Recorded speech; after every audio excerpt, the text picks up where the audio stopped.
Friends, ఈ దుంపలు నొప్పేనా చూసారా మీరు? అదేనండి కర్రపెండలం.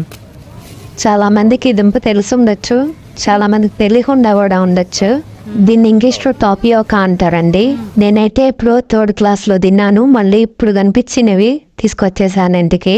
మనం మీ ఇంట్లో యూజ్ చేసే సగ్గు బియ్యం కూడా ఈ దుంపతోనేనండి తయారు చేసేది. ఎలా కుక్ చేసుకోవాలో చూస్తూ దీని గురించి తెలుసుకుందాం.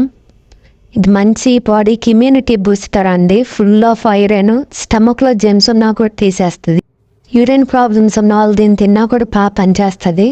బోన్స్ కూడా చాలా మంచిది. ఇది చాలా మంచిది అని చెప్తున్నారు అని చెప్పి రోజు తినేయకండి. ఏదైనా మెతికి మంచి తింటే హెల్త్ ప్రాబ్లమ్స్ వస్తాయి, పొట్టుబ్బరం వచ్చిద్ది. ఇది ఇండియాలో ఎక్కువ కేరళ, తమిళనాడు, ఆంధ్రప్రదేశ్లో ఎక్కువ దొరికిద్దండి. ఇదిగోండి మన కర్రపెండలం అయితే రెడీ అయిపోయింది. ఈసారి మీకు కూడా ఎక్కడైనా దొరికితే ట్రై చేయండి.